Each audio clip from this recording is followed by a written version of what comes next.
Hey everybody, welcome back to another episode of the Bourbon Hutch, and thanks so much for joining me on this journey through the world of whiskey.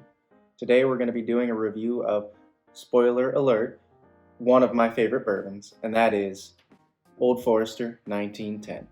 So let's get to it.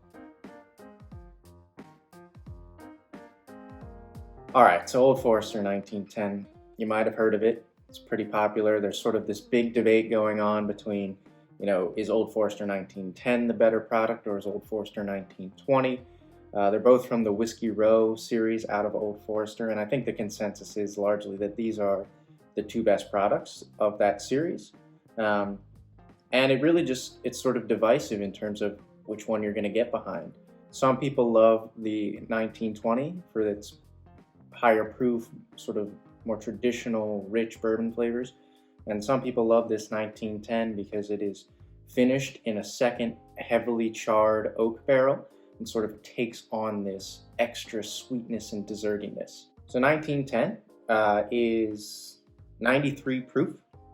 It's a widely available product. You can get it in pretty much any liquor store in America. Price-wise, it can vary. I've seen some places where they're charging as much as $60. Other places where it's more like 43, 44, 45. I think for the most part, you're going to see this in the low 50s. Question is it good? How good is it? Let's find out. So on the nose,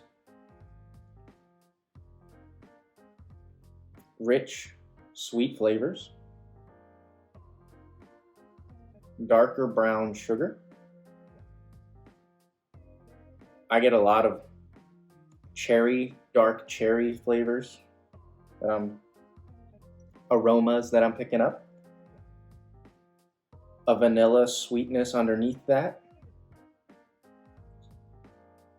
And then I think what sort of rounds it off and makes the whole thing cohesive is the char. The char smell and the oakiness are definitely present. And they kind of round off the nose. Overall, a really pleasant nose. I think most people would smell this and be drawn in. Now let's get to the palate.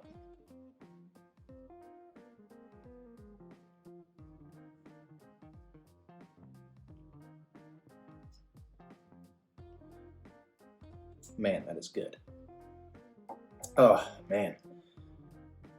Sort of brown sugar and maple syrup with a fruity cherry note underneath that, some darker chocolate, a little bit of bitterness is sort of, consistent through it with that oak and dark chocolate.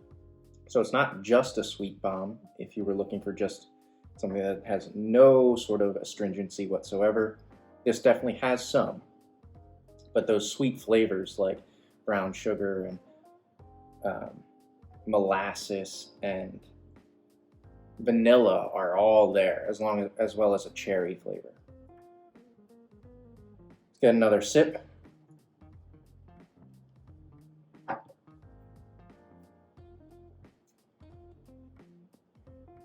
A lot of people don't like to use the word smooth in the whiskey world, but it is a smooth whiskey. It's a smooth experience. There's not much to challenge you there.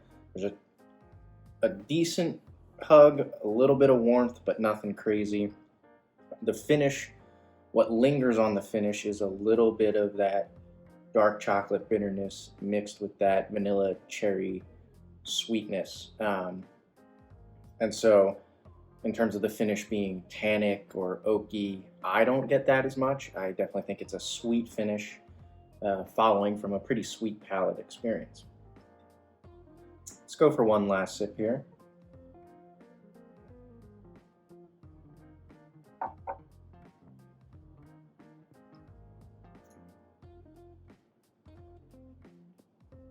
Yeah, I could just sip on that all day. Man, it's not super complex. It's bold in its sweetness, bold in its sweet oak, and it kind of knows what it is with this dark chocolate, rich palate experience, and the finish being sweet. Um, I love the Old Forester 1910. I enjoy the 1920 as well. I think this, in my mind, has the edge. Uh, Pretty soon, I want to blind them and do both side by side. Maybe mix in a couple other whiskeys because I think it'll be pretty easy to tell which is which. That way, I can get a good test of what I really like the best.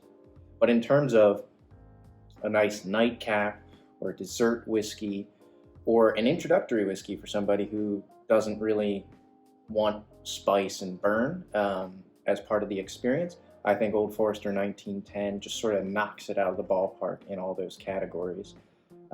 It's one of my favorite whiskeys to just finish out the night and end on something desserty and sweet. So, final verdict on Old Forester 1910 is I think this is an absolute hitter of a bottle. If you're walking by it on the shelves and passing it up, 100% I recommend you go out and buy one and give it a try. It is a little bit divisive. Some people don't love this one as much. Some people are super gung-ho about it. And I think that's part of the whiskey journey is you got to go find out for yourself which person you are. You going to fall in love with 1910 like I have? I hope so. So, I think that about wraps up everything I got to say on Old Forester 1910. I'll see you guys soon in the near future for another episode. Until then, keep drinking good whiskey and cheers.